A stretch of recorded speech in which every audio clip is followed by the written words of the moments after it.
Back to bulletin. ఇంధన ఎగుమతులతో Russia ఆర్జిస్తున్న ఆదాయాన్ని కట్టడి చేసేలా అమెరికా మరిన్ని ఆంక్షలకు సిద్ధమైంది. ఆ ఆంక్షల బిల్లును పరిశీలించేందుకు సెనెట్ సభ్యులు అంగీకరించారు. అది చట్టరూపం దాల్చితే రష్యా చమురును దిగుమతి చేసుకుంటున్న భారత్ వంటి దేశాలపై టారిఫ్ల ఎఫెక్ట్ పడనుంది. ఈ ఆంక్షల బిల్లు ఆమోదానికి సెనెట్ లో ప్రక్రియ ప్రారంభమైంది. దాన్ని పరిశీలించేందుకు 86-12 తేడాతో సభ్యులు అంగీకరించారు.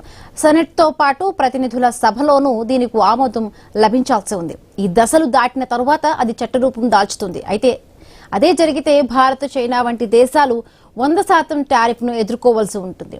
రష్యా చమురు, గ్యాస్ కొనుగోలు చేస్తున్న దేశాల నుంచి దిగుమతి చేసుకునే వస్తువులపై ఈ టారిఫ్లను విధించే వెసులుబాటు అమెరికా అధ్యక్షుడు డొనాల్డ్ ట్రంప్ కు లభించనుంది.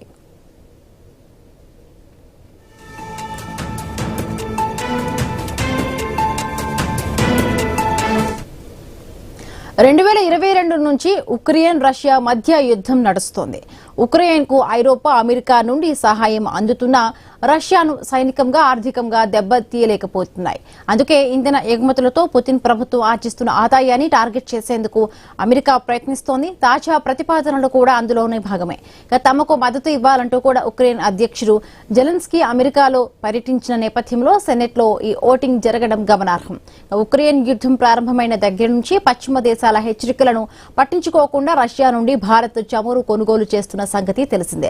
డిస్కౌంట్ ధరలో భారత రిఫైనరీలకు ముడి చమురు లభిస్తోంది. చైనా, జపాన్ తో పాటు కొన్ని ఐరోపా దేశాలు కూడా ఈ ఇంధనాన్ని కొంటున్నాయి.